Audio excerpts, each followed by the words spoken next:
Bueno, muy buenos días, estamos en el aula ICB. También quiero aprovechar que todavía faltan arribar varios de los que habitualmente están en la clase, darles a conocer el material, que se corre el telón.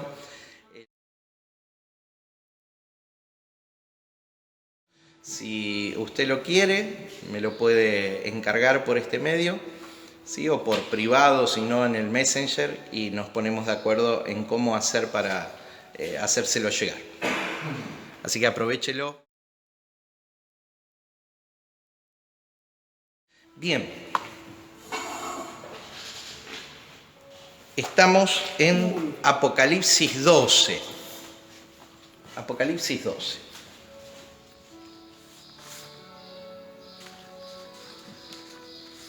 Hoy les tengo que reconocer que es uno de los pasajes que más disfruto del libro de Apocalipsis. Apocalipsis 12. Vamos a intentar, yo creo que vamos a llegar a verlo completo. Brevemente, un repaso.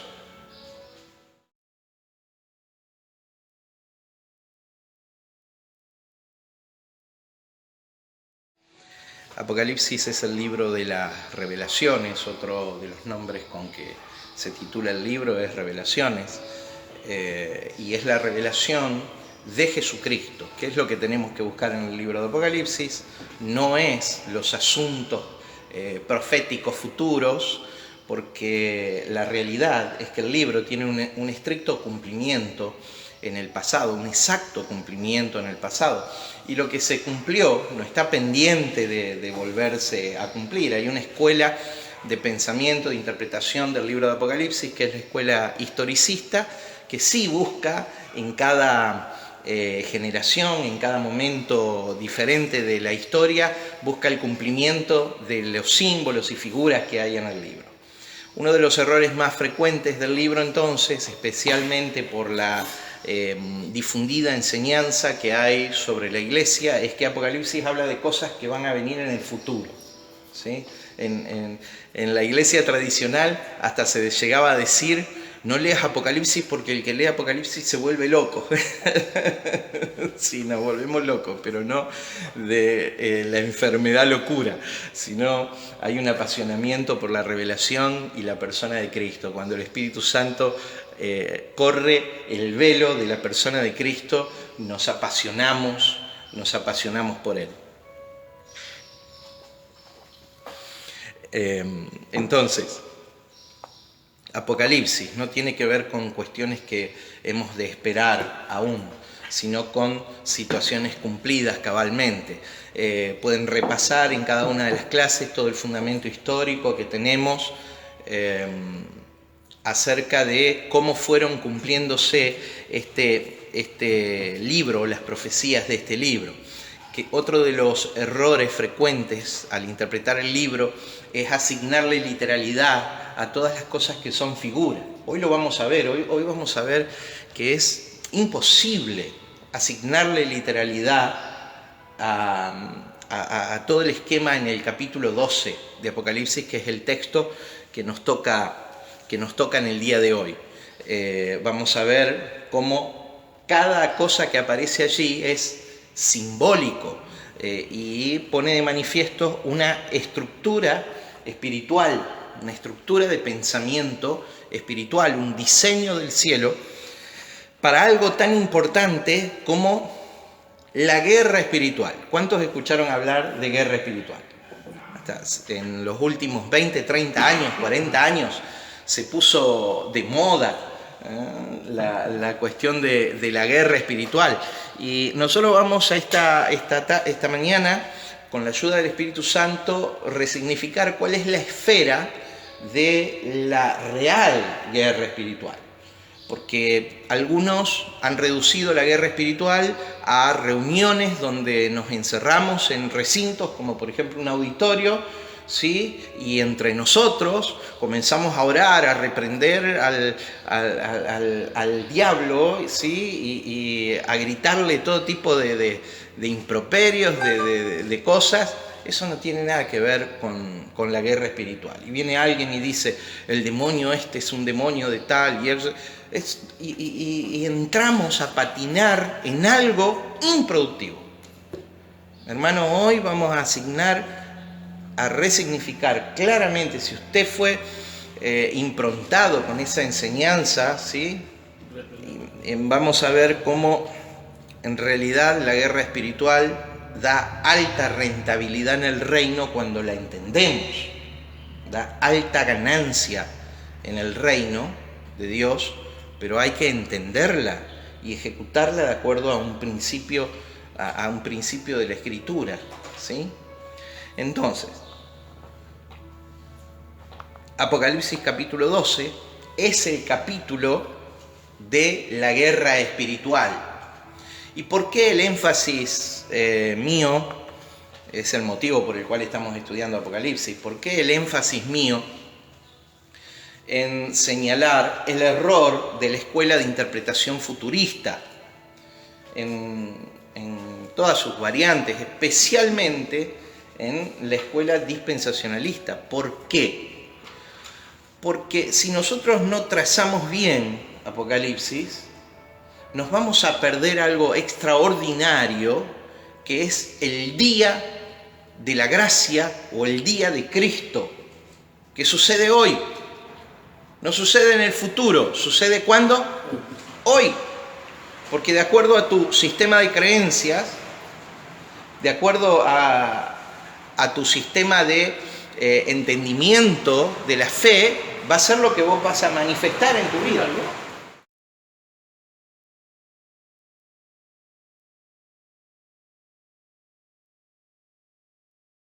La escuela futurista metió a la iglesia, con su influencia, en un modo de espera. Estamos esperando. Y el modo de espera es un modo pasivo, ¿sí? De alguna manera, el error de interpretar algo que va a venir en lugar de lo que es hoy y que está al alcance de nuestra fe hoy, nos puso en modo de espera. Mi pregunta, hermanos, es, para aquellos que hemos sido, yo también, improntado con esta enseñanza futurista, con mi modo dispensacional, ¿sí? Mi pregunta es, ¿cuándo usted solucionó algo esperando? Diga, Dios obra. Dios obra. A través de mí. A través tuyo. A través de cada uno de nosotros. Espera. Cuando en el Antiguo Testamento el pueblo de Israel era llamado a esperar. ¿A esperar qué? Es como que no entendimos que el plan divino de la cruz era lo que iba a completar todo. Perfecta la apreciación. Es como no haber entendido eso. Cuando en el Antiguo Testamento el pueblo de Israel era llamado a esperar. ¿A esperar qué? El mismo Cristo de último. Claro, la cruz. El Cordero de Dios que quita el pecado del mundo. Que desde ahí ya está todo hecho. Esperar la venida del Cristo, ¿sí? En la generación de Jesús, en los días de su carne. Venido Jesús en aquel tiempo, consumando la obra en la cruz del Calvario. El pueblo de Israel, ¿qué esperaba? A partir de ahí, el pueblo de Israel esperaba el juicio de Dios, anunciado por todos los profetas del Antiguo Testamento. Juicio que vino sobre la nación de Israel y sobre la tierra. ¿Qué tierra? Prometida. En la década del 70, ¿sí? 40 años después de Cristo. Cuando Jesús dijo, de cierto, no pasará esta generación, 40 años, ¿sí? De cierto no pasará esta generación hasta que todas estas cosas acontezcan. Y entonces los elementos operativos del antiguo pacto, que eran el templo y la ciudad de Jerusalén, sean removidas y destruidas. ¿Para qué? Para que a partir de aquel momento entre la plenitud de los gentiles, de las naciones, ¿sí? Y hoy el pueblo de Dios no es entonces el Israel étnico, ¿sí?, al cual Dios juzgó en aquel momento, sino la iglesia de Cristo. Que no importa la raza de donde vos provengas, si seas hebreo étnico o de cualquier otra nación sobre la tierra, todos formamos parte de ese cuerpo y de esa nación, de este Israel espiritual de Dios, a partir de nuestra fe en la persona y la obra de Cristo Jesús. Dice el apóstol Pedro: mas vosotros sois real sacerdocio, nación santa, pueblo, linaje escogido por Dios, pueblo adquirido, ¿sí? Vosotros que en otro tiempo no erais pueblo, pero que ahora habéis sido pueblo, ¿sí? Entonces, hoy no hay tal cosa como un pueblo terrenal de Dios y un pueblo espiritual, ¿sí? El pueblo terrenal de Dios fue juzgado y el libro de Apocalipsis señala el evento en donde el pueblo fue juzgado, profético, que se iba a cumplir 3 o 4 años después de que esta profecía fue anunciada. Esta profecía fue escrita en el año 66-67 bajo el gobierno de Nerón César, ¿sí?, y bajo el encarcelamiento del apóstol Juan en la isla de Patmos. Hay dos corrientes de pensamiento, uno de una fecha temprana, y esta es la fecha temprana de la Escritura, y otra es sobre el final del primer siglo, bajo el gobierno de Diocleciano. Nosotros creemos, por la exactitud del cumplimiento de la profecía, que este libro no es un libro falso, que es un libro verdadero, ¿sí?, y que señala un cumplimiento pronto de todas estas palabras, ¿sí?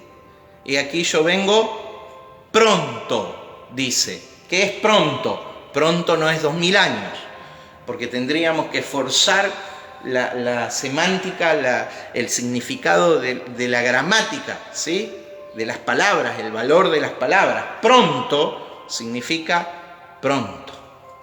Entonces, ¿qué pudiste solucionar vos en tu vida esperando? ¿Qué sucede cuando hay una dificultad, hay una situación, y uno, en lugar de tomar acción sobre esa situación, se pone en modo espera? ¿Qué pasa? No se avanza. Y el problema crece. No se avanza, el problema crece, nos estancamos. El resultado del modo espera es atraso. ¿Me está escuchando? El resultado del modo espera siempre es atraso.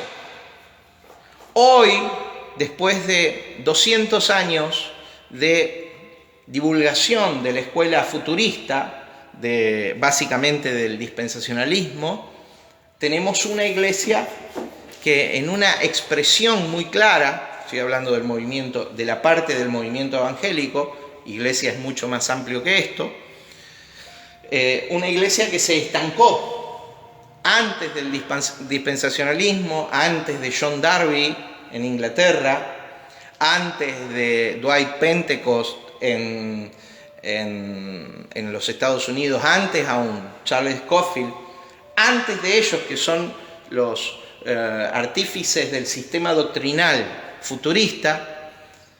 La iglesia pensaba los asuntos de las naciones. ¿Me está escuchando?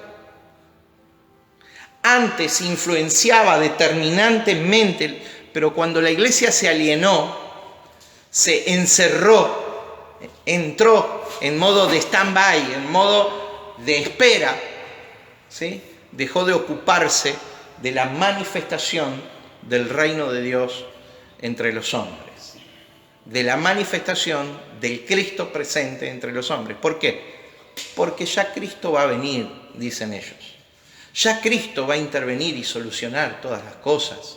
Ya Cristo, cuando Él venga en una nube, intervendrá los asuntos, ignorando que la Escritura, gran parte de ese vocabulario, ojo, ignorando intencionalmente, que gran parte de ese vocabulario es un vocabulario simbólico. Hoy vamos a ver el vocabulario simbólico de Apocalipsis capítulo 12.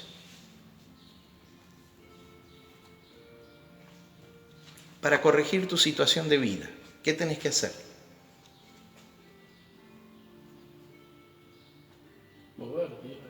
Moverte, tomar acción. En cualquier esfera hay un conflicto en una relación, ¿qué tenés que hacer? Tomar acción. Hay una situación económica de adversidad, ¿qué tenés que hacer? Tomar acción.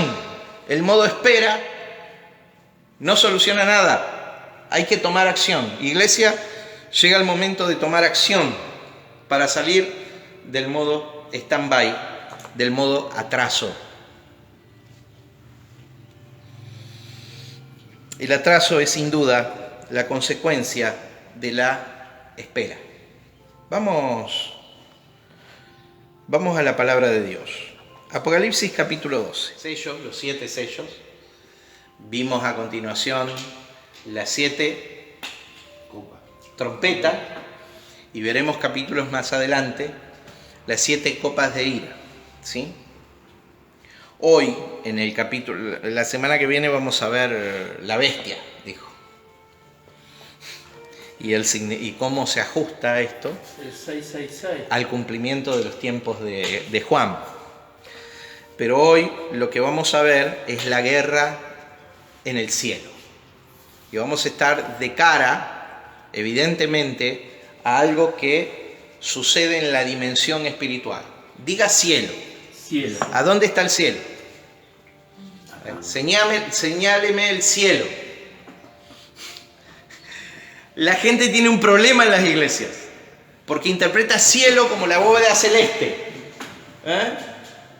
Y figurativamente está bien para un pueblo no entendido.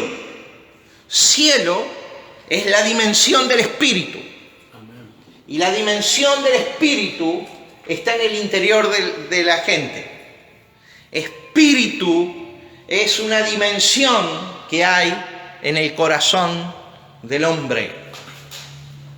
Los cielos son los cielos de Dios. Esa dimensión gigantesca, eterna, que hay en el interior del hombre, es el lugar, es la escena donde se desata la verdadera guerra espiritual. La guerra espiritual no está en el éter, no está en el aire.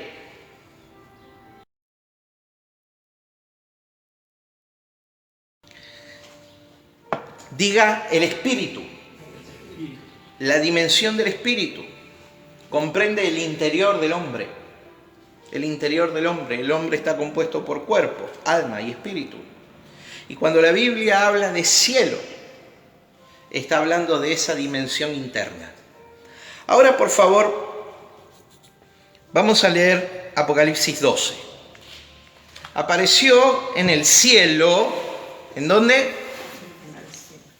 Cuando la Biblia habla de en el principio creó Dios los cielos y la tierra, ¿a qué se refiere?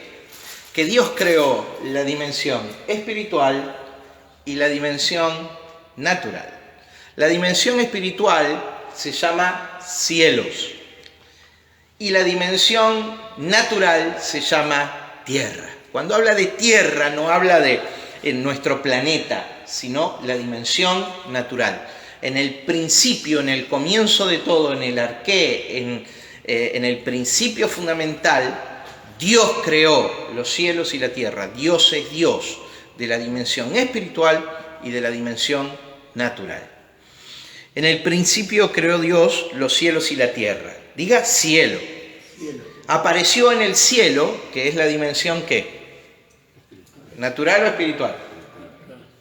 Apareció en la dimensión espiritual una gran señal, una mujer vestida de sol, con la luna debajo de sus pies y sobre su cabeza una corona de 12 estrellas. Y estando encinta, clamaba con dolores de parto, en la angustia del alumbramiento. También, verso 3, apareció otra señal en el cielo, no en la tierra. ¿Dónde? Apareció otra señal en el cielo. También pertenece a la dimensión espiritual. Apareció otra señal en el cielo. Diga, una mujer. Hay 3 protagonistas en el pasaje y lo vamos a ver. Hoy solo ahora, en esta primera instancia, solo los menciono en el orden que aparece. En el estudio que vamos a desarrollar, lo vamos a mencionar en el orden de importancia. ¿Sí? También apareció otra señal en el cielo. He aquí un gran dragón escarlata que tenía 7 cabezas y 10 cuernos, y en sus cabezas 7 diademas. Su cola arrastraba la tercera parte de las estrellas del cielo y las arrojó sobre la tierra. Y el dragón se paró frente a la mujer que estaba para dar a luz, a fin de devorar a su hijo tan pronto como naciese. Acá tenemos, hasta este texto, los 3 personajes de la historia. Primero, una mujer. Segundo, un dragón. ¿Quién es el dragón ahí? Ahí es el diablo. Dice que con su cola arrastró una tercera parte. Hermano, no piense en el diablo como un dragón. ¿Cómo? Es como cuando se lee la Biblia y dice el Espíritu Santo es una paloma. No dice que es una paloma. Es ¿cómo? Una paloma. Dice que descendió sobre Jesús en su bautismo. ¿Cómo? Una paloma. No fue una paloma que vino. Figurativamente. ¿Se entiende? Diga conmigo figuras. O sea, no piense un dragón que aparece ahí. No piense en una interpretación literal. Piense en figuras que representan. La fortaleza, la fortaleza y la debilidad, la fortaleza interior del espíritu vence todo lo exterior de nuestras vidas. Literalmente esa es la lucha, pero está en fortalecernos nosotros interiormente para que todo lo exterior no nos afecte. Se llama manifestación. Ya vamos a ir a eso. Se llama manifestación. Manifestar es... Estoy masticando, te estoy escuchando y mastico esto desde lo que hemos podido haber estudiado y digo, qué complejo que se hizo cuando es tan sencillo. Dijo un amigo mío que es más fácil que embolsar enano. Esto es sencillo. Solamente tenemos que tener acceso al código de revelación. ¿Cuál es el código de revelación, hermano? Si vos interpretás literalmente esto, vos vas a estar buscando cuándo aparece el dragón del cielo, la bóveda celeste. ¿Me explico? Entonces, los 3 personajes de la historia. La primera que aparece una mujer, el segundo un dragón, dijimos el diablo. Más adelante dice que es el diablo. Así lo dice, ¿no? No nos deja margen a una interpretación errada. Todo el pasaje no nos deja margen a una interpretación errada. Si erramos es porque intencionalmente tenemos un preconcepto de que esto es un cumplimiento futuro. Pero si vamos sencilla y sinceramente a la interpretación del texto, vamos a encontrar el cumplimiento en el pasado. Sí. Aparte en Jeremías 28 lo describe bien. Ezequiel 28. Vamos a ir a Ezequiel 28. Después vamos a ir. Cuando le toque el turno a este arrogante, vamos a ir. Vamos a ir. Verso 5. Y el tercer personaje de la historia es un hijo varón que nace para el trono de Dios. ¿Quién es ese? ¿Hay forma de errar? No hay forma de errar. No hay forma de errar. Recuerden que el mensaje de Apocalipsis, en el propósito de Juan, fue mostrar la transición del antiguo al nuevo pacto.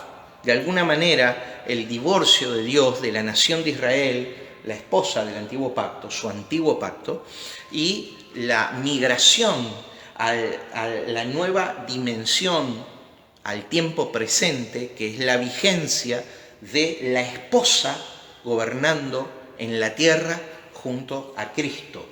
¿Sí? ¿Que eso cuándo sucedió? Eso está vigente hoy, no lo tenemos que esperar después. Dijimos, ¿la iglesia es la esposa o la novia de Cristo? La esposa. No es la novia.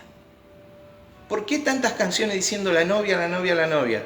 Porque piensan que el cumplimiento de Apocalipsis 19, 20, 21 va a ser futuro. Y que una ciudad, la santa ciudad, la Jerusalén celestial, vendrá con calles de oro y, como lo describe, con 12 perlas de... Cuando todo aquello es símbolo de lo que hoy sucede. Cuando Dios migró el plan de los siglos, la administración de Dios, del pueblo del antiguo pacto al pueblo del nuevo pacto, al pueblo del pacto eterno llamado la iglesia. ¿Sí? Migró los tiempos, la administración de Dios cambió. Bien. Verso 5. Y ella dio a luz un hijo varón, que regirá con vara de hierro a todas las naciones. Y su hijo fue arrebatado para Dios y para su trono. Y la mujer huyó al desierto, donde tiene lugar preparado por Dios, para que allí la sustenten por 1260 días. 3 años y medio. Después hubo una gran batalla en el cielo. ¿A dónde fue la batalla? La primer señal, la mujer, ¿dónde fue? En el cielo. El dragón, ¿dónde apareció? En el cielo. Y ahora la batalla, ¿dónde es? En el cielo. Diga guerra espiritual. Guerra espiritual. Cielo implica la dimensión del espíritu. ¿Sí? Dice, después hubo una gran batalla en el cielo. Miguel y sus ángeles luchaban contra el dragón, y luchaban el dragón y sus ángeles. Ahí estaba la tercera parte que arrastró con la cola, tras de sí. Miguel, mis hermanos, es el ángel protector. Miguel es el ángel protector de la nación de Israel. ¿Quién como Dios? Bien. Pero no prevalecieron, ni se halló ya lugar para ellos en el cielo, para el demonio, ¿sí? Para el diablo y su ejército. No se halló ya lugar en el cielo para ellos.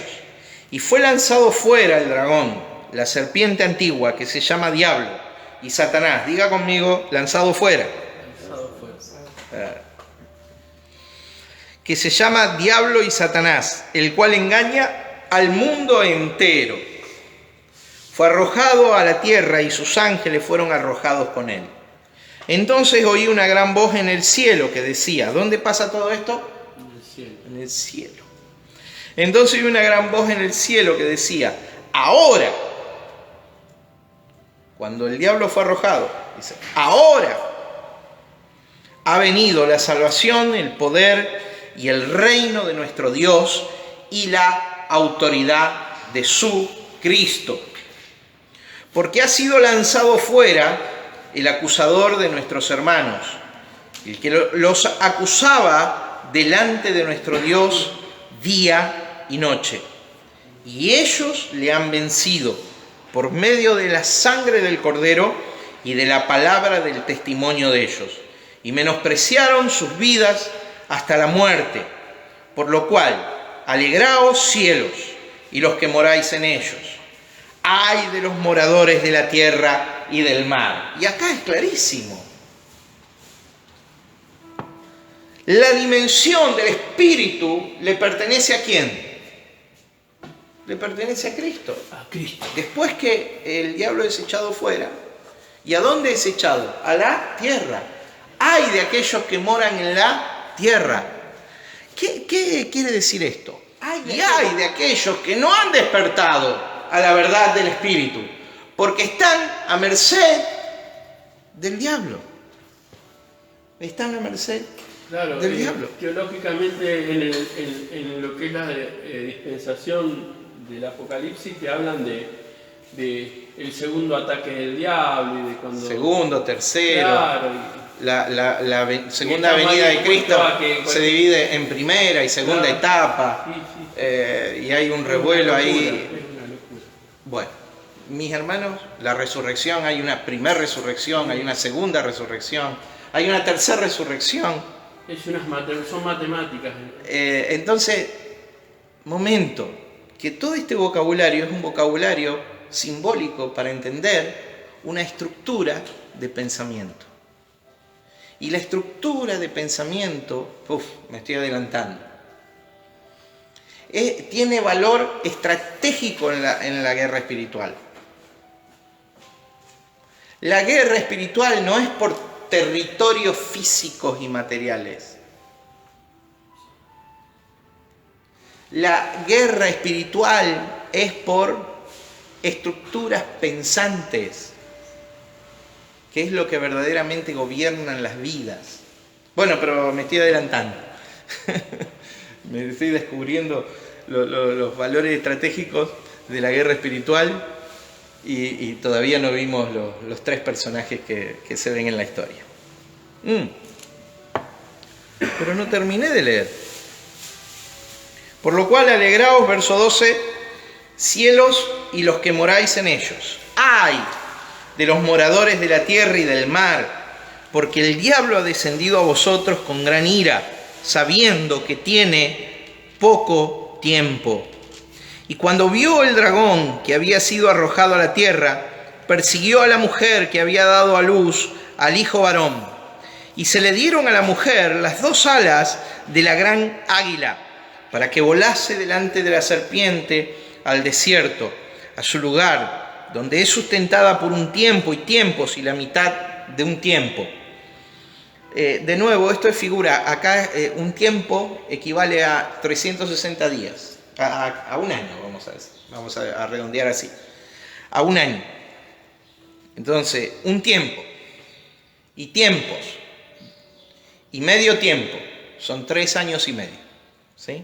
Después vamos a ver un acontecimiento histórico que le da cumplimiento a esto. Y la serpiente arrojó de su boca tras la mujer agua como un río. Esto está fuerte. Esto va a ser la conclusión, la aplicación, porque vieron que nosotros primero hablamos de la interpretación y al final hacemos una aplicación. Bueno, esto va a ser la aplicación. Agua como un río, para que fuese arrastrada por el río. Pero la tierra ayudó a la mujer, pues la tierra abrió su boca y tragó el río que el dragón había echado de su boca. Entonces el dragón se llenó de ira contra la mujer y se fue a hacer guerra contra el resto de la descendencia de ella, los que guardan los mandamientos de Dios y tienen el testimonio de Jesucristo. Hasta acá la lectura de la palabra de Dios. Entonces, los tres personajes, ahora los vemos en orden de importancia. Primer personaje de la historia, en orden de importancia. Diga conmigo, Cristo, el Rey.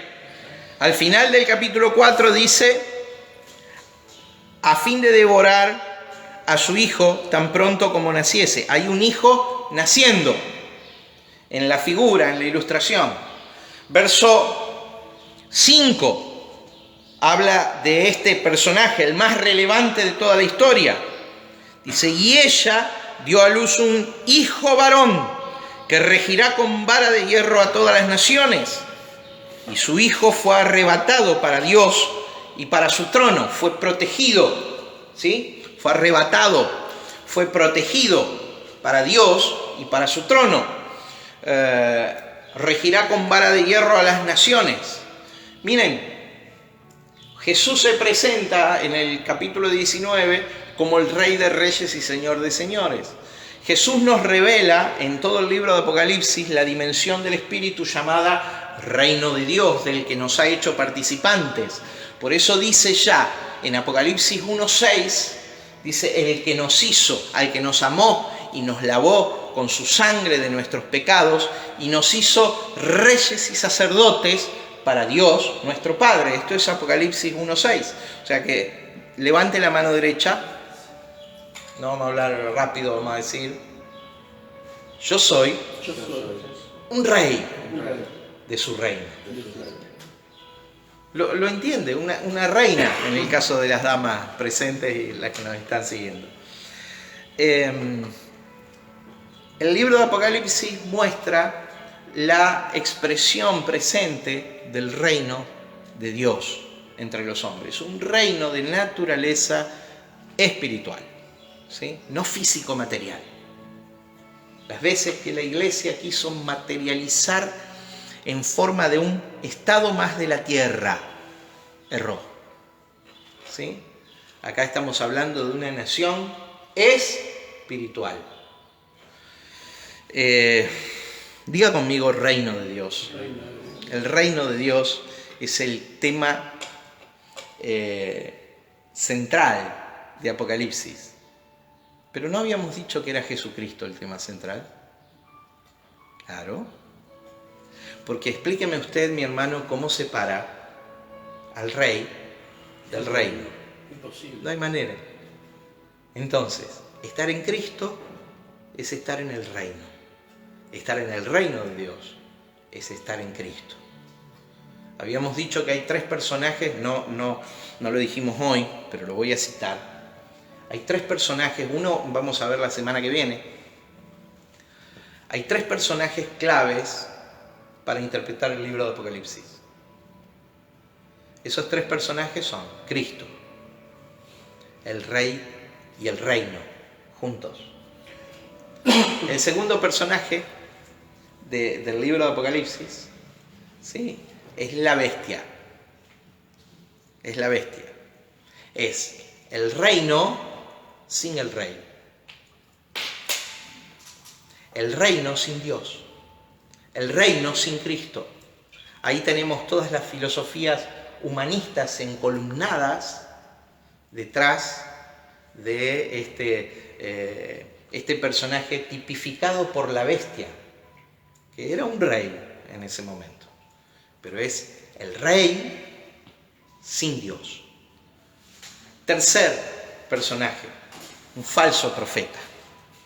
En el libro de Apocalipsis tenemos el tercer personaje, que es el falso profeta, que es Dios o el rey sin el reino. ¿Qué es eso? La religión. Hablar de Dios por todos lados, pero no manifestar el principio de cómo se rige toda la creación natural, ¿sí? Entonces, ahí tenemos las tres grandes escuelas de pensamiento expresadas. El rey y el reino unido, Cristo. El reino sin Dios, la bestia. Dios sin el reino, el falso profeta, la religión, ¿sí? Ahí están representadas las tres corrientes que mueven, que son puestas, son corrientes de pensamiento, estructuras pensantes que movilizan a este mundo, ¿sí? Permítame continuar. Cristo el Rey. Claramente, el verso 5 del capítulo 12, cuando dice que Él regirá, ese hijo varón que está naciendo, regirá con vara de hierro las naciones, hace alusión al Salmo 2, el primero de los salmos mesiánicos, Salmo de David, ¿sí? Cuando dice, ¿por qué se amotinan las gentes y los pueblos piensan cosas vanas? Se han levantado contra Jehová y contra su ungido. Recuerde que la palabra ungido en el Antiguo Testamento es la palabra hebrea Mesías, contra Jehová, contra Dios y su Mesías. Mesías en el idioma griego es Cristo. ¿Sí? Se han levantado, se han amotinado contra Dios y contra su Cristo. Estoy citando el Salmo 2. Yo publicaré el decreto, verso 6 por ahí. Mi hijo eres tú, yo te engendré hoy. Pídeme y te daré por herencia las naciones. Y como posesión tuya los confines de la tierra, las desmenuzarás como vasija de barro. Final, creo que es verso 11. Honren al rey, no sea que se exalte su ira. Honren al rey, la expresión hebrea ahí es bésenle los pies. Honren al rey. Miren, esto es Salmo 2. Él regirá con vara de hierro a las naciones. Él es el rey de todas las cosas. Pregunto, ¿quién reina hoy? Primer atraso con el que se ha improntado a la iglesia. Hoy, después que Cristo murió y resucitó de los muertos, ¿quién es el rey de todo? Ustedes saben que en algunos lugares dicen que el diablo, El rey de las tinieblas. ustedes saben que en algunos lugares todavía dicen que, fíjense si esta mentalidad de espera no atrasa. El rey de todo es Cristo. El rey con vigencia y derecho absoluto es Cristo. Pero alguno dirá, defensor del atraso, del futurismo, ¿sí?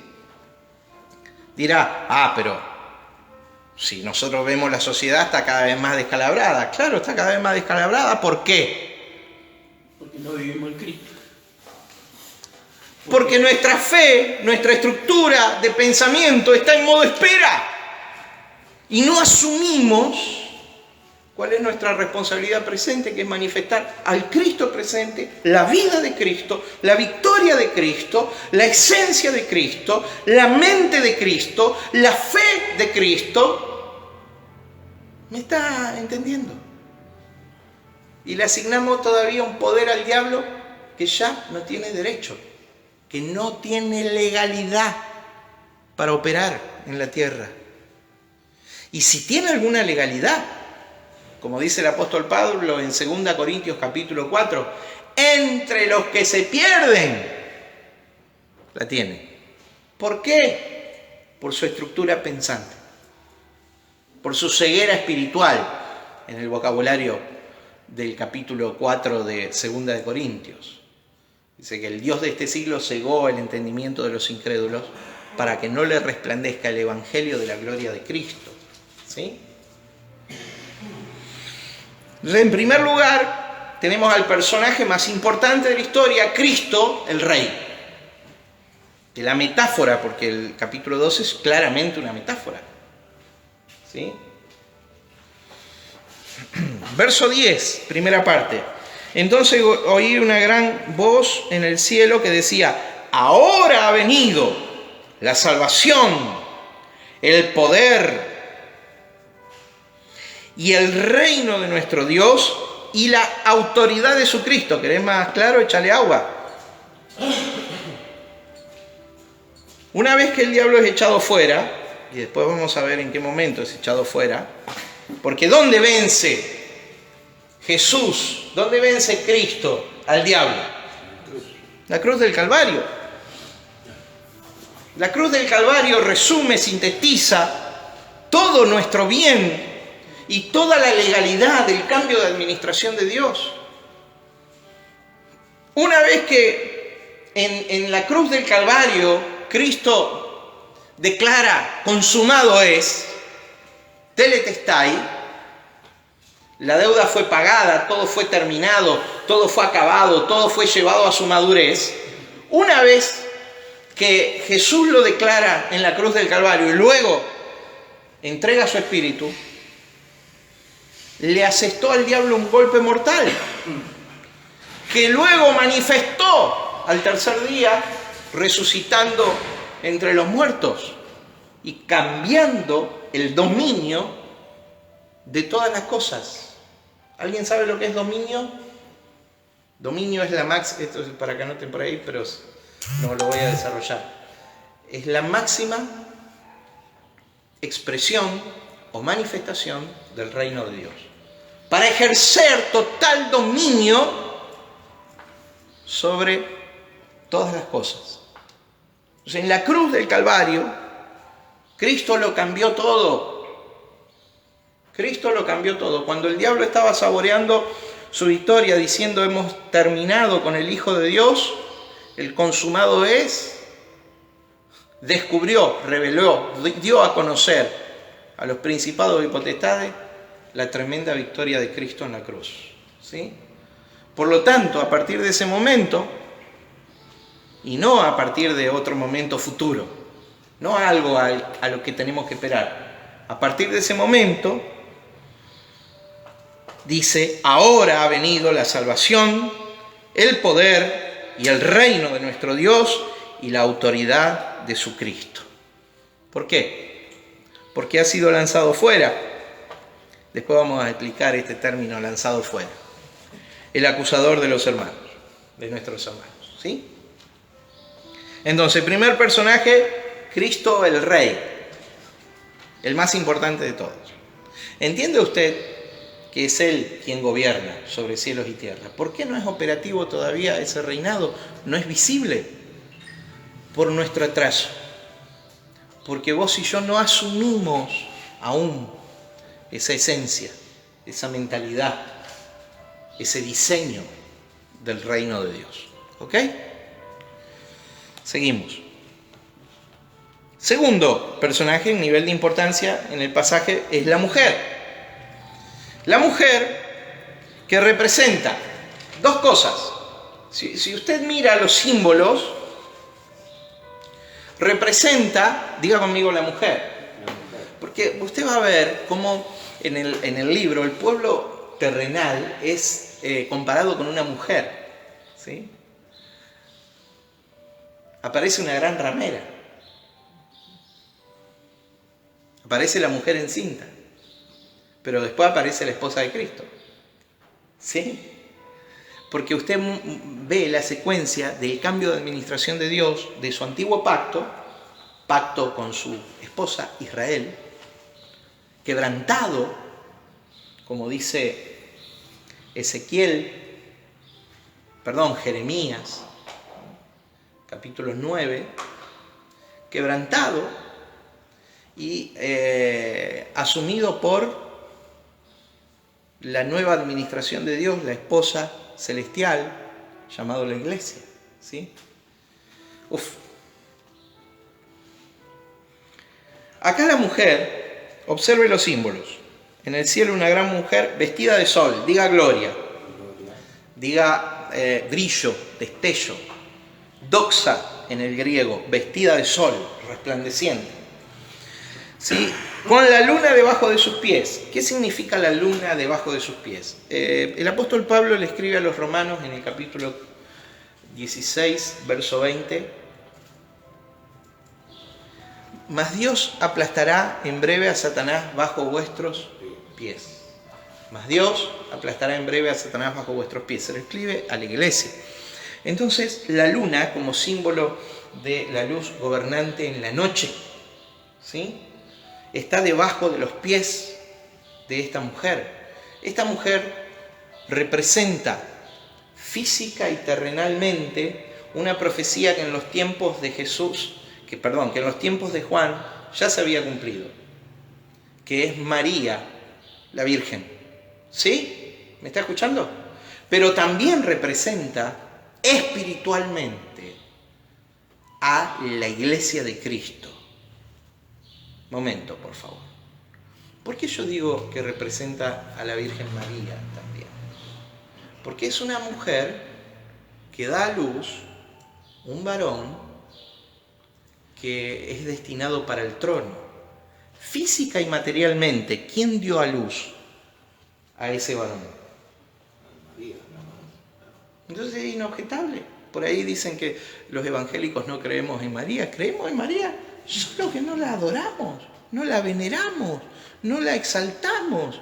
Si la misma palabra de Dios dice que ella es bienaventurada más que todas las mujeres, vehículo de Dios en su generación para traer al Cristo en los días de su carne. ¿Me sigue? Pero no la adoramos, no la veneramos, no le pedimos, no le asignamos roles de mediación.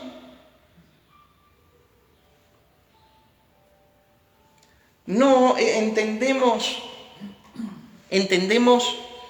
que no es la Madre de Dios como se presenta, sino la Madre de Jesús, la manifestación en carne del Cristo, ¿sí? Y que vivió la experiencia que encaja en este cuadro profético.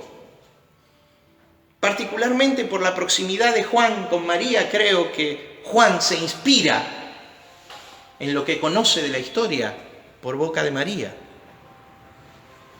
Cómo el dragón se paró para devorar al hijo que nacía. ¿O qué le dijo el ángel a José? No vuelvas a Nazaret cuando estaba en Belén. Toma a tu hijo y vete a una tierra extranjera. Por eso la palabra se cumple de la profecía cuando dice: de Egipto llamé a mi hijo. Porque ¿a dónde fue José con María durante 3 años y medio? Al desierto y a Egipto. ¿Me está escuchando? ¿Durante cuánto tiempo? 3 y medio. 3 años y medio, porque acá dice un tiempo y tiempos y mitad de tiempo. Durante estos 3 años y medio, ellos vivieron en Egipto, ¿sí? Ese fue el cumplimiento histórico. ¿Por qué? Porque el dragón quería devorar al varón, al niño que había nacido. ¿Y cuál era el plan? Inspiró a Herodes, subordinado romano, judío, subordinado romano, al rey Herodes, ¿sí? ¿Para qué? Para que haga una tremenda matanza, que es la matanza de los inocentes, ¿sí? Todo niño de menos de 2 años tenía que ser ejecutado. Y porque Dios se le reveló en sueño a José y ellos descendieron a Egipto, entonces Jesús fue guardado. El texto dice que se le dio las alas de la gran águila para volar al desierto por un tiempo y tiempos y medio tiempo. ¿Sí? 3 años y medio. Y evitar así que el diablo corte el plan y el programa de Dios. El diablo operando allí bajo el espíritu de Faraón, manifestado en otro tiempo, porque cómo Faraón iba a cortar a la nación hebrea en los tiempos previos a Moisés. Instruyó a las parteras de los hebreos para que matara a todos los niños, varones nacidos, ¿sí? Entonces, ¿cómo el diablo pretendía detener allí la obra de Cristo? Y pregunta, ¿Juan conocía esta historia o no? Sí. ¿Por qué? Porque él era el guarda personal de la Virgen María hasta el último de sus días en la tierra. Hijo, he ahí tu madre, madre, he ahí tu hijo. ¿Me sigue? Pero esa historia espiritual tiene una historia natural, tiene una repercusión en el mundo espiritual extraordinaria, porque hay una mujer en el tiempo presente dando a luz a un hijo. Y el hijo es arrebatado para el trono de Dios y su reino. ¿Cuál es esa mujer? Diga conmigo: la iglesia. La iglesia está dando a luz en la presente generación al Cristo presente. Cuando alguien despierta por la fe, por la predicación del Evangelio, ¿sí?, despierta por la semilla espiritual, como decía Lutero, nosotros somos encargados de llevarle a todos los hombres el Evangelio a sus oídos. Luego el Espíritu Santo de Dios llevará el Evangelio desde los oídos al corazón, al espíritu del hombre, para que crean. Nuestra labor no es convertir a nadie, no es convencer a nadie. Nuestra labor es proclamar la victoria de Cristo. El Espíritu Santo hace lo otro, lo que nosotros no podemos hacer. El Espíritu Santo lleva la semilla del Evangelio desde los oídos hasta el espíritu de la gente. ¿Ok? Él es el que convence de justicia, juicio y pecado. Pero ¿cuál es nuestra tarea? Proclamar el Evangelio del reino, para que la gente despierte. Bien. Entonces, la mujer representando a la iglesia, hoy dando a luz al Cristo para la presente generación. Pregunta, hoy el control de la población, bajo el argumento de control de la población y de aborto y todas estas cuestiones, es nada más ni nada menos que, lo digo claramente, la muerte del Cristo que están haciendo. ¿Me está siguiendo?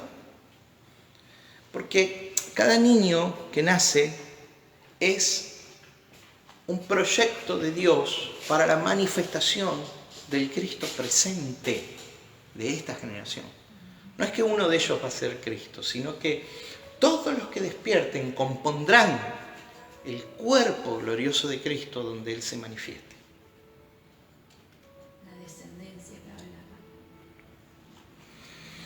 Bien, Cristo el Rey, primer personaje. Segundo personaje, la mujer. A la mujer se le es dada las alas de la gran águila para que huya al desierto, ¿sí? Es una figura de la manifestación de la gloria de Dios. ¿Quién es la gran águila? Dios se presenta como un águila.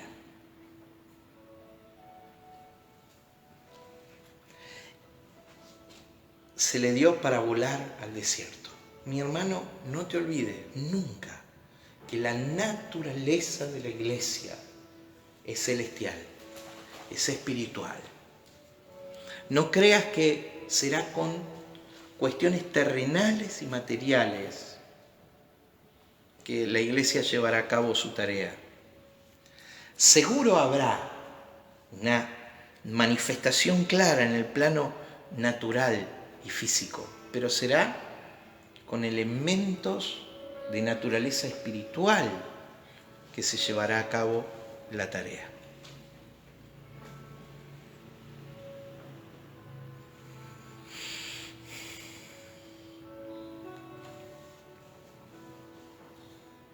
Diga conmigo iglesia. ¿Cuál es la primera imagen que se le viene a la presente generación cuando yo digo iglesia?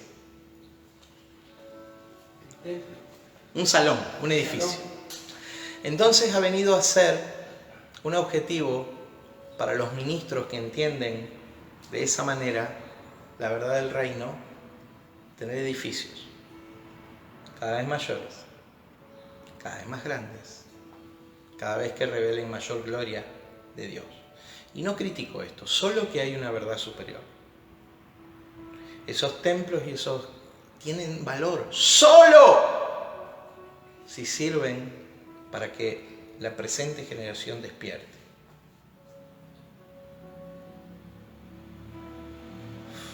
Algunos trabajan levantando templos de piedras.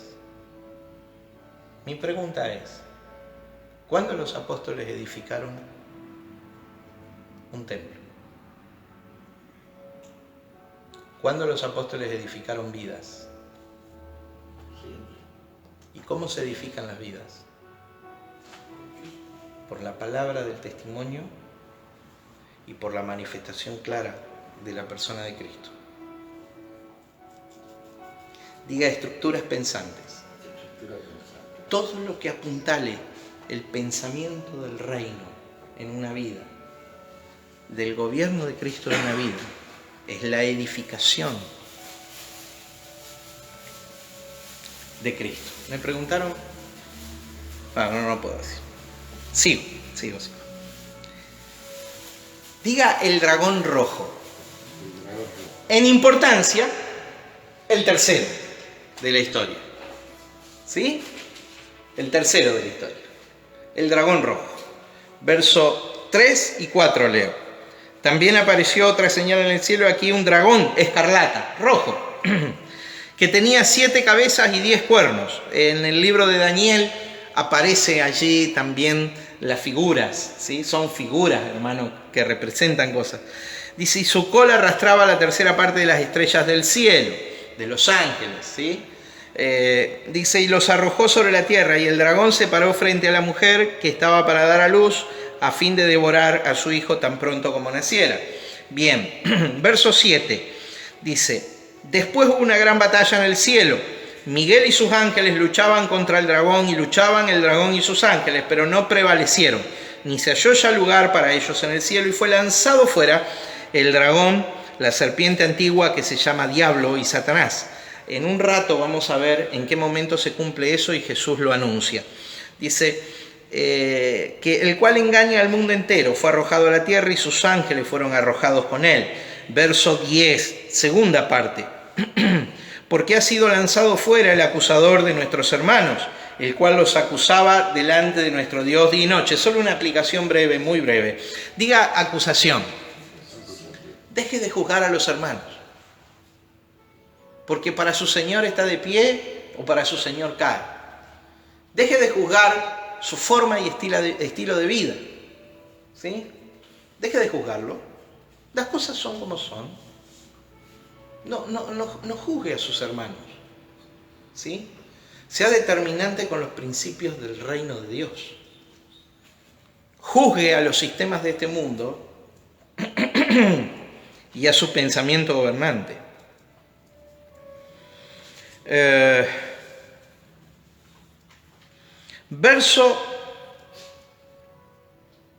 Seguimos. Entonces oí una gran voz en el cielo, verso 10, que decía, ahora ha venido, verso 11, y ellos le han vencido por medio de la sangre del Cordero y la palabra del testimonio, y menospreciaron sus vidas hasta la muerte.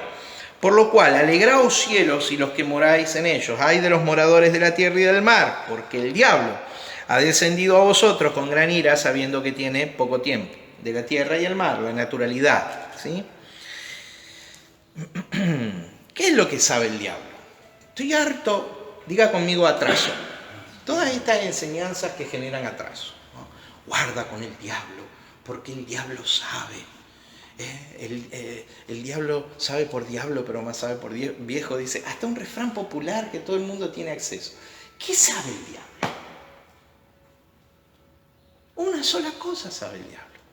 Le queda poco tiempo. Listo. ¿Qué sabe el diablo? Pregunta. ¿El diablo sabe como Dios? ¿Es omnisciente el diablo? ¿Lo sabe todo? No.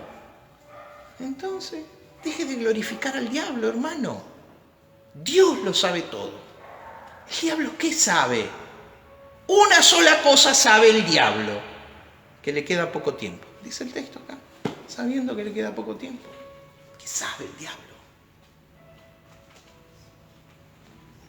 Perdón, sigo. ¿Qué impulso de glorificar al diablo que hay adentro de las iglesias? Iglesias donde se habla más del diablo que de Cristo. Diga conmigo atraso.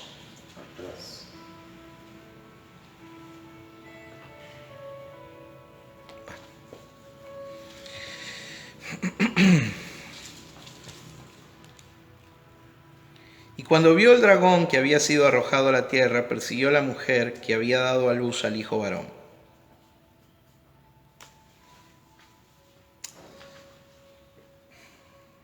Alguno podrá estar pensando, no, pero este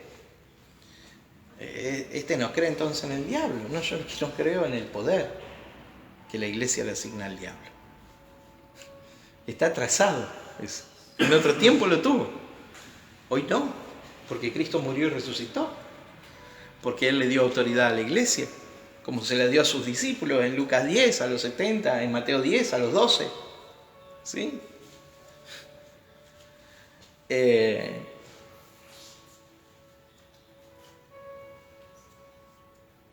Tengo una hermana en la fe, a quien amo en el Señor, que vivió una vida tan oscurecida que pretendía en este tiempo adorar al diablo y a sus demonios,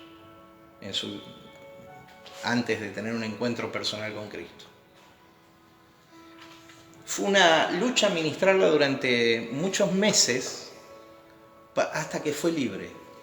Claro, en aquel tiempo teníamos una fe atrasada y no entendíamos lo que entendemos hoy. Su liberación hubiera sido mucho más breve, pero Dios hace como Él quiere, o mejor, de acuerdo al nivel de entendimiento que nos permite acceder. ¿Sí? Mi hermano, ver a esa persona libre, sana, sirviendo y manifestando el reino de Dios, es una delicia y una gloria. ¿Me entiende? Pero quiero decirles, ningún poder y autoridad el diablo puede tener con la iglesia. Nada. Absolutamente, ¿cuánto? Nada. Nada. ¿Por qué entonces tiene ascendiente sobre las congregaciones? Porque las congregaciones, en algunos casos, le ceden autoridad. ¿Cómo? Teniendo una fe atrasada.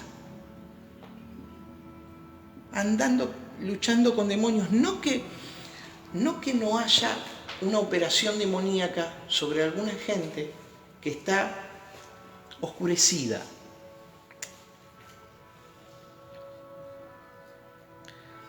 La hay. Pero ante la más mínima anuncio del Evangelio del Reino, esa presencia que oscurece la vida, ¿qué tiene que hacer? Irse.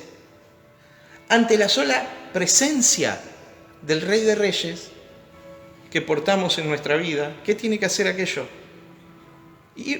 Irse. ¿Me sigue?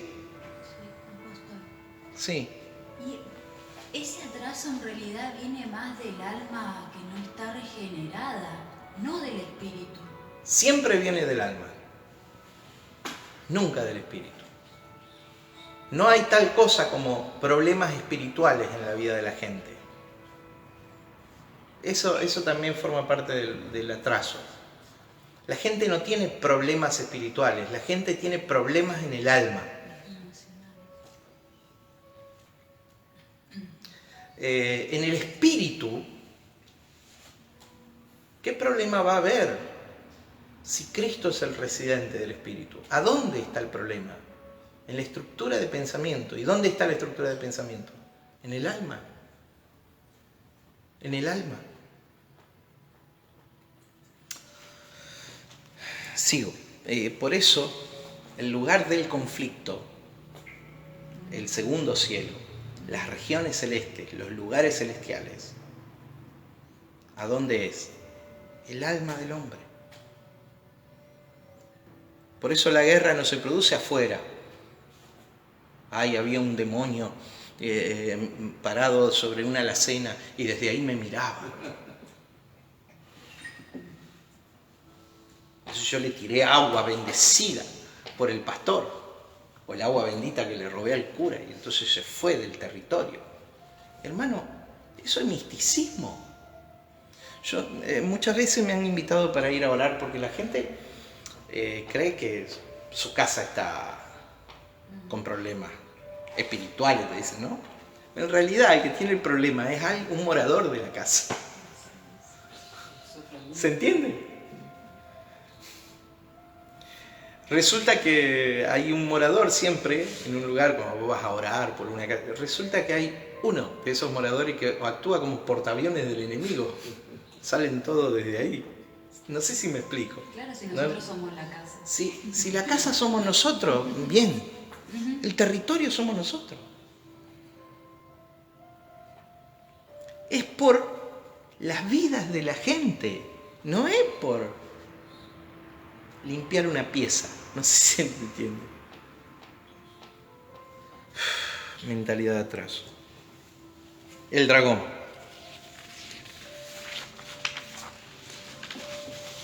Entonces, ¿qué es la guerra espiritual? La guerra espiritual es la lucha por la supremacía de en qué cosas vos creés. ¿En qué crees? Hago un paralelo con algo que sucede en una fe muy primitiva en la gente. Pero no por ser primitiva no es operativa esa fe. Cuando alguien, y a lo mejor alguien acá pudo haber ido, alguien que nos está viendo, va a un curandero, por ejemplo. Y el curandero le dice, hace esto. Y vos vas, lo hacés, y o te sanás, o tenés un avance financiero, ¿Por qué te crees que es? Porque hay una fe que, aunque primitiva, opera en tu vida. Y tu vida se va oscureciendo porque esa fe es anti Dios. ¿A dónde se oscurece? Adentro tuyo. En tu estructura pensante. Entonces vos, cuando tenés una dificultad, ¿dónde acudís? Ay, yo tengo a mi Jesucito, pero me voy a ver a la Doña Paca. ¿Me explico? Entonces, tu fe se oscurece, se embota. Pero tenés que pagar encima. La guerra espiritual sucede, ¿dónde? En el interior del hombre, en estas regiones celestes, en su alma, no sucede afuera. Afuera hay una manifestación de aquello, que la vamos a ver al final como conclusión. Entonces la guerra espiritual, que se llamó hasta ahora, es por una supremacía a nivel de lo que creemos. Si vos crees en Jesús, ¿a quién vas a acudir? No a Doña Paca, no al templo. Ahora, si vos crees que es el pastor el que te va a tocar y ¿a quién vas a acudir? Al pastor. Pueblo de Dios, que se movió bajo una dimensión del antiguo pacto. Y ahí es de qué más Este habla no la es boca. el tiempo de los superungidos. Este es el tiempo del Cristo corporativo. ¿A quién voy a ir, Señor? ¿A mí que me ore el pastor? Por Dios. El pastor va a orar porque tiene que manifestar al Cristo presente. ¿Pero quién tiene que orar? ¿Quién tiene que orar? Hay algunos que creen que son operaciones de dones. O sea, vení, yo te oro, entonces te sano. Bueno, entonces, ¿qué manifiestan? Ese nivel de operatividad. Pero hoy el día es perfecto. Hoy el día es pleno. Para aquellos que todavía no tienen esa fe, nosotros seguiremos orando por ellos y Dios seguirá sanando y liberando y reprenderemos y serán libres. Hasta que les amanezca y la estructura pensante de ellos sea la del reino de Dios, la mente de Cristo, y ellos generen todas las operaciones de Dios en y desde su vida. Gente dependiendo de pastores. Óreme, bendígame, sálveme, falta que diga. ¿Y qué puedo hacer yo por vos? Yo voy a orar, yo te voy a aconsejar, pero no te puedo solucionar la vida. Mi hermano, la gente se ofende y por ahí se va de las iglesias cuando escucha cosas así. Lo siento, es la verdad. Es Dios operando a través de tu vida. Después construimos monstruos de nuestros ministros. Los convencemos de que es Él. Y no es Él. ¿Quién es? Es Cristo en nosotros y a través de nosotros. Si después cae la cabeza, cae toda la iglesia. Es que ningún ministro es la cabeza de la iglesia, mi hermano. Mentalidades de atraso, antiguos pactistas que nos penetraron por todos lados. ¿Cómo las dejamos pasar? Gente congregándose durante añares en congregaciones que se movían bajo principios del antiguo pacto. Son más sinagogas que iglesia. ¿Qué es una sinagoga? Un lugar donde se reúne un grupo de familia a leer la palabra, a cantar alabanzas y a orar a Dios una vez en la semana. Después nos vemos el próximo día de reposo, dijeron. ¿Qué es la iglesia? La iglesia es la agencia de manifestación, de gobierno de Dios en la tierra. Entonces, iglesia y sinagoga son incompatibles. Pero hoy la expresión de culto de la iglesia parece más una sinagoga que una iglesia. Mi hermano, la guerra espiritual es por la estructura pensante de la iglesia. Sí, Marce. Creo que hay una pregunta de la profeta Silvia. Mi señor. Sí. Entonces las posesiones es en el alma, no en el espíritu. Totalmente. Son posesiones así. Son posesiones. Y son en el alma. ¿Y a causa de qué? De un alma oscurecida. ¿Por qué vemos al diablo acá, un dragón? ¿Usted conoce el personaje mitológico dragón? Si no, mire el dibujito animado, Mi Dragón Favorito creo que se llama, o Criando a mi Dragón, una cosa así. Qué lindo dibujito. No, es una cargada. ¿No? Usted sabe que es un dragón en la mitología, ¿sí? Un animal, ¿sí? Que tiene una particularidad que no tiene ningún otro animal. ¿Sí? ¿Cuál es la particularidad? Lanza fuego. Lanza fuego por la boca. Pero acá dice el texto que el dragón que se paró para devorar a la mujer, en el momento que iba a devorar a la mujer, y a lanzar el fuego, dice, y todos dirían, los va a quemar. ¿Cómo es que se llama esta serie tan famosa?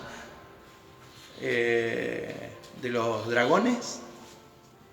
Oh, bueno, se me fue.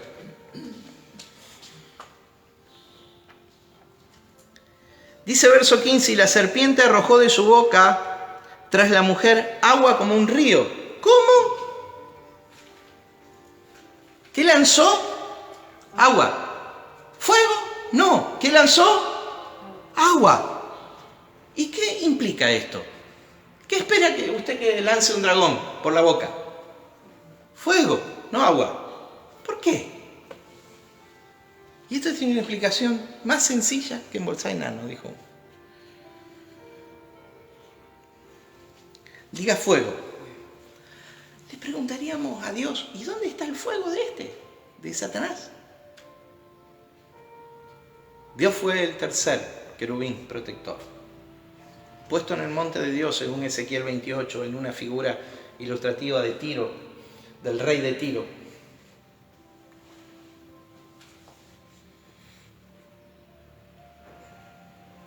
Gobernante fenicio. Muy interesante esto, ¿no? Muy interesante. Ellos gobernaban esa zona del Mediterráneo. los fenicios. Tiro era la capital de Fenicia. En la historia había una aldea greco-fenicia en Chipre. Bueno, no los quiero aburrir, les doy esta información, la reduzco. Que se llamaba Siracusa. Que los romanos en el siglo II, antes de Cristo, sitiaron. En ese lugar, un ingeniero, filósofo, científico griego, llamado Arquímedes, defendió la ciudad con un arma secreta llamada, que se pasó a la historia con el nombre de fuego griego, ¿sí? Con el cual encendieron los barcos de toda la flota romana y así fue librada Siracusa. Para el rey de Tiro, capital de los fenicios, el fuego era muy importante. Tiro es una península que en los días del rey de Tiro, que dominaba el Mediterráneo, tenía 2 puertos, una península con 2 puertos, que ellos la separaron, cortaron la tierra y la separaron del continente, ¿sí? Cortaron la lengua de tierra y la separaron del continente. Entonces hicieron como si fuera una isla la ciudad. Y era una isla inexpugnable. ¿Quién la conquistó? Alejandro Magno, en uno de sus principales asedios, ¿sí? De una ciudad que no iba a caer jamás. Bueno, ese es el rey de Tiro, un hombre poderosísimo, comerciante y mercader. Ese tipifica al diablo en el libro de Ezequiel, capítulo 28. Y en un momento, en el verso 18, porque estamos hablando del fuego, tú, querubín grande y protector, eras el sello de la perfección y de la hermosura. En el huerto de Edén estuviste, te paseabas entre las piedras de fuego, dice, hasta que se halló maldad en ti a causa de la multitud de tus contrataciones. ¿Sí? Pero en el verso 18, literalmente dice, del rey de Tiro, figura del diablo, dice, fuego fue quitado de en medio de ti que te consuma. El fuego de este dragón fue arrancado por Dios. Porque el fuego, escúcheme por favor, el fuego es el elemento para la adoración a Dios. ¿Para qué? El fuego representa la pasión. ¿La qué? El fuego representa la pasión. ¿Y a dónde está el fuego? Si el fuego fue quitado del diablo, porque cuando él fue creado como un querubín protector tenía fuego, porque su fin era la adoración a Dios. ¿A dónde está el fuego? Juan el Bautista dijo así: no soy yo el Cristo, pero detrás de mí viene uno que es más poderoso que yo. Él los bautizará en Espíritu Santo y fuego. ¿Dónde está el fuego? Levante la mano derecha y diga: el fuego fue puesto en mi interior por el Espíritu Santo de Dios. Por eso en el Pentecostés, lenguas de fuego había como repartidas en sus cabezas, la visión allí. Porque el fuego hoy es un símbolo de la pasión, de la entrega y de la adoración de una iglesia. Yo no estoy hablando de la canción, estoy hablando de adoración real, estoy hablando de la entrega hacia la persona de Cristo en la iglesia. Diga fuego. El fuego está en mi interior para rendirlo todo a Jesús. Y lo maravilloso que no es un fuego destructivo, es como el fuego de la zarza de Moisés. ¿Qué tenía la zarza de Moisés? La zarza de Moisés ardía, pero no se consumía.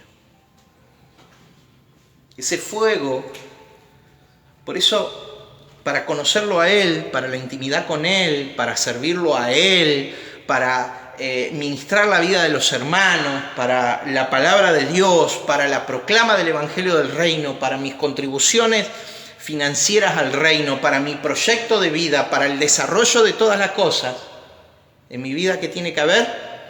Fuego. Si no hay fuego, fuego no es gritar pavadas. Fuego no es arrastrarse en un altar.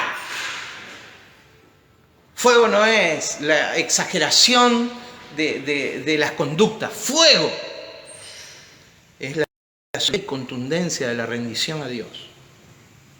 Entonces, mis hermanos, no podés servir, no te podés acercar a Dios sin fuego. El fuego que le fue privado al diablo, en forma multiplicada, está en tu corazón y en el mío para rendirnos a Dios. Amén. Porque el diablo, vamos a la realidad de la milanesa con el diablo,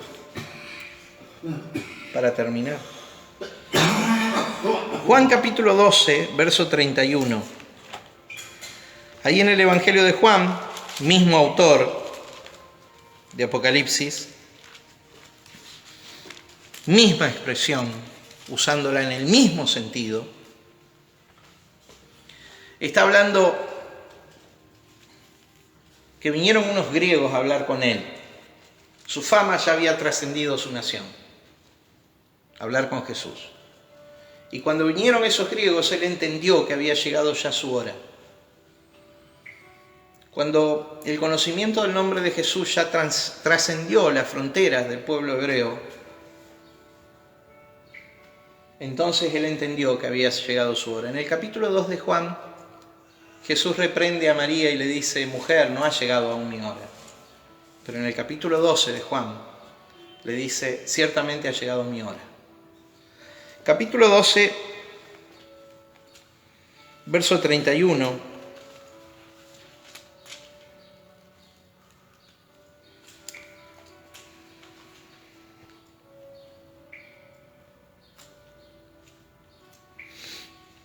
Vamos a leer desde el 20. Había ciertos griegos entre los que habían subido a adorar en la fiesta. Estos pues se acercaron a Felipe, que era de Betsaida de Galilea, y le rogaron diciendo: Señor, quisiéramos ver a Jesús. Felipe fue y se lo dijo a Andrés. Entonces Andrés y Felipe se lo dijeron a Jesús. Jesús le respondió: ha llegado mi hora, verso 23, para que el Hijo del Hombre sea glorificado. Sigue: de cierto os digo, si el grano de trigo no cae a la tierra y muere, queda solo, pero si muere lleva mucho fruto. El que ama su vida la perderá, y el que aborrece su vida en este mundo, para vida eterna la guardará. Si alguno me sirve, sígame, y donde yo estuviere, allí también estará mi servidor. Si alguno me sirviere, mi Padre le honrará. Ahora está turbada mi alma. ¿Y qué diré? Padre, sálvame de esta hora. Mas para esto ha llegado esta hora.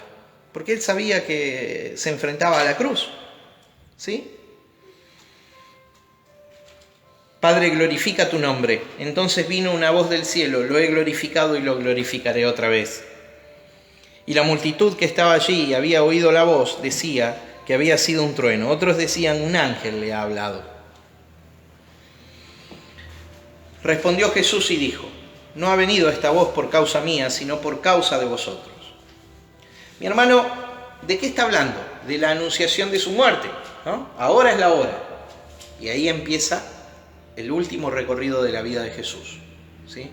Capítulo 13, la celebración de la cena en el aposento alto, y ya después, 14, 15, 16, el discurso del aposento alto, 17, la oración intercesora, 18, los juicios, 19, la crucifixión, 20 y 21, la resurrección. Eso es lo que tenemos por delante del Evangelio de Juan. Acá dice: ha llegado mi hora. ¿Mi hora de qué? La hora de enfrentar la muerte, de enfrentar la cruz. Entonces, en ese momento, verso 31, en el momento de enfrentar la cruz, recuerden cuando Miguel se enfrenta a Satanás en el capítulo 12, dice el texto: y fue arrojado fuera Satanás, la serpiente antigua. ¿Sí? arrojado fuera. Pero mire lo que dice el verso 31. Ahora es el juicio de este mundo. ¿Cuándo? No está hablando del juicio final. Está hablando de ¿qué? De la cruz. Ahora es el juicio de este mundo. Del presunto juicio final. Ahora es el juicio de este mundo. Ahora el príncipe de este mundo será echado fuera. Diga conmigo, echado fuera. Echado fuera. ¿Cuándo entonces el príncipe de este mundo fue echado fuera? En la cruz.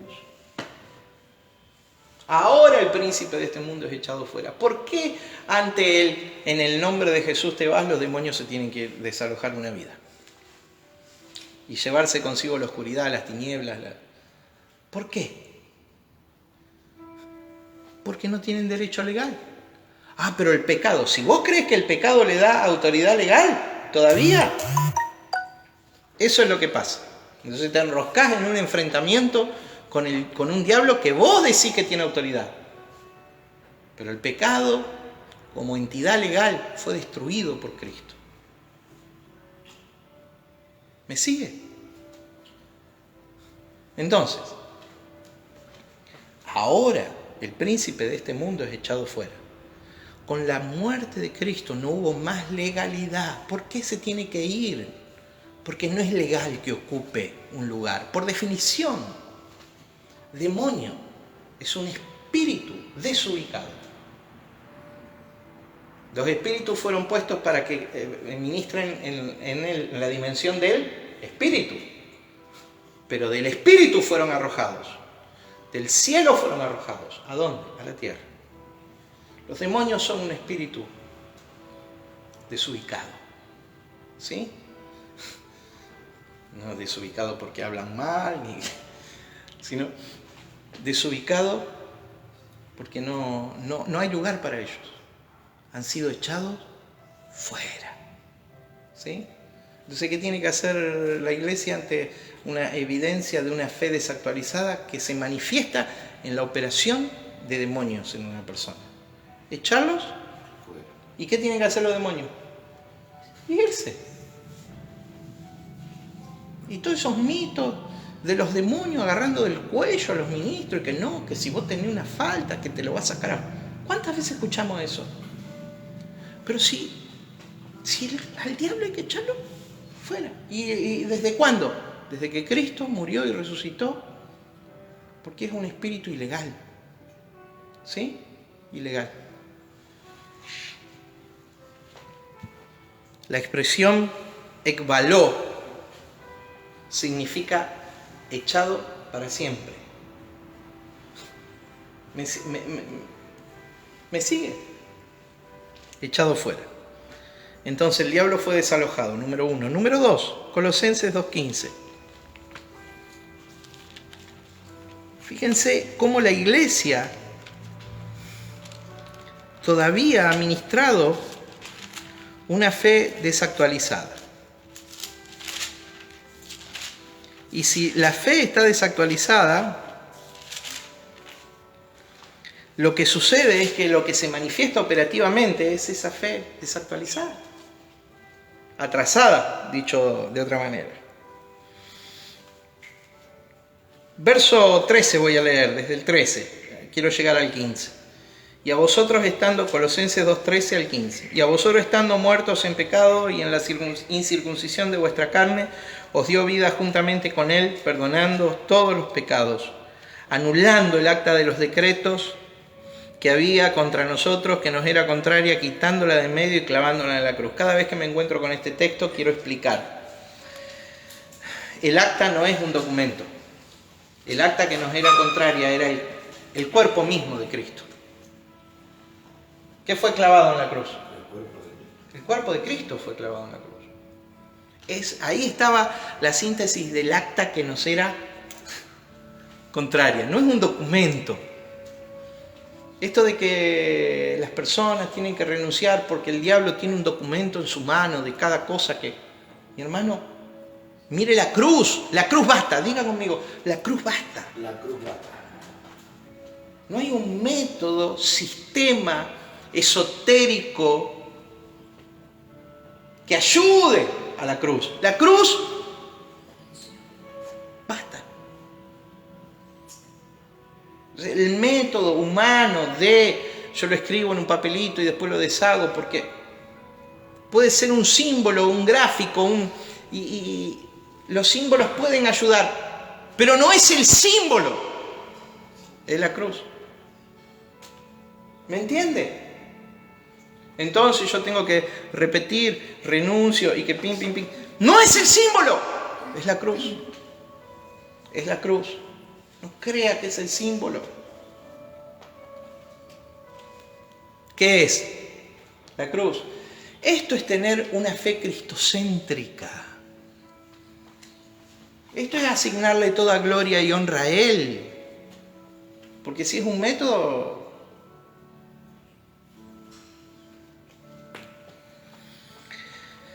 Despojado, verso 15, y despojando a los principados y a la potestad, los exhibió públicamente, triunfando sobre ellos en la cruz. El triunfo de Cristo fue absoluto. No solamente el diablo fue desalojado y los demonios, sino que ahora fueron despojados. El diablo hoy, por lo tanto, como dice el pastor Estamateas, ¿sí?, es un ejército vencido que huye en desbandada y que como arma solo le quedaron en su mano piedras y palos. Puede hacer daño con piedras y palos y un poquito todavía, ¿sí? Pero son piedras y palos. No hay más nada en el arsenal del diablo. El diablo solo es una boca grande. Por eso él ruge como león rugiente. No dice que es un león. Dice como león. El león es Cristo. Pero él ruge como león. Hace... ¡oh! Y cuando vos te das vuelta lo que ves es un gatito. Todo lastimado y sarnoso. Perdónenme la expresión, me gustan los animales, pero lo tengo que graficar de alguna manera. Todo lastimado y sarnoso, gruñe, ruge como un león rugiente. Entonces no corras ante el rugido, date vuelta, míralo, enfrentalo, ¡tac! No hay autoridad, todo está deshecho. La obra de Cristo me dio todo poder y autoridad para hollar las obras del diablo. Pisamos escorpiones y serpientes, hollamos las obras del diablo. ¿Me entiende? Despojando a los principados y a la potestad, los exhibió públicamente, triunfando sobre ellos en la cruz. Fue un humillador. Cuando el general Tito lleva 250.000 cautivos judíos, ¿sí? La semana que viene vamos a ver cómo algunos, el que dice, el que cautiva va a cautividad. La semana que viene, eso está en el capítulo 13 de Apocalipsis. El general Tito lleva triunfante 250.000 esclavos judíos, ¿sí?, en el año 73, 74, a su retorno a Roma. 250.000 judíos cautivos para servir como esclavos a los romanos, ¿sí? Los lleva de retorno. Y él tiene su caravana de victoria. Y entre los que estaban presentes en esa caravana de victoria, había 3 o 4 de los generales judíos. En el material Epifanías, cuando salga, van a poder leer sus nombres y demás. Ahí está el registro de la historia y la cita de qué lugar de la escritura de Flavio Josefo sale todo esto. Bien. Este triunfar públicamente sobre ellos en la cruz es traerlos en caravana de victoria, donde el general triunfante iba adelante y atrás venían todos los cautivos, encadenados, casi desnudos, y siendo exhibidos por toda la población de Roma. ¿Sí? Así fue el diablo y sus demonios en la victoria de Cristo en la cruz del Calvario. Entonces, ¿qué autoridad y ascendiente tienes sobre tu vida? Revelate sobre todo pensamiento que hayas atribuido, que le hayas dado al enemigo, que se haya formado en tu interior de que él tiene algún tipo de poder. ¿Estás en Cristo? ¿Sí o no? ¿Qué poder tiene contra vos?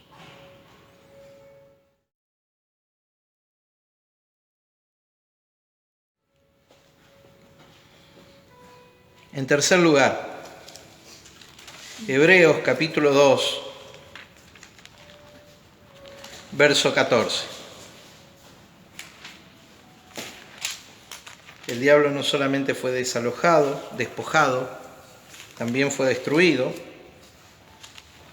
Ya terminamos.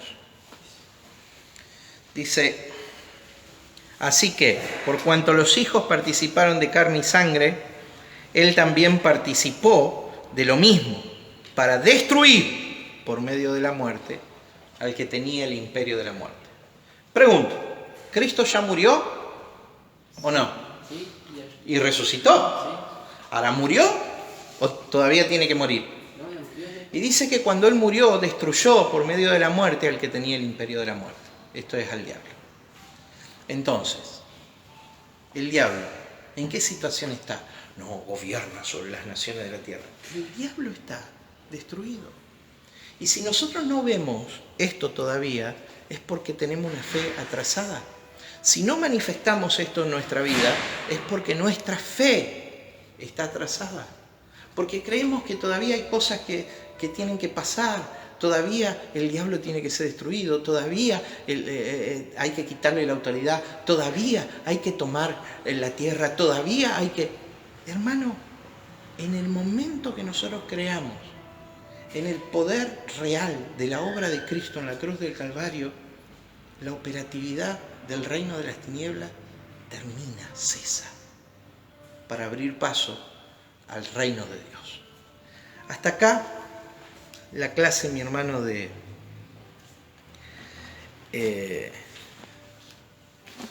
la clase de hoy de la guerra espiritual. Entonces, la guerra espiritual es algo que sucede en la dimensión mental del hombre.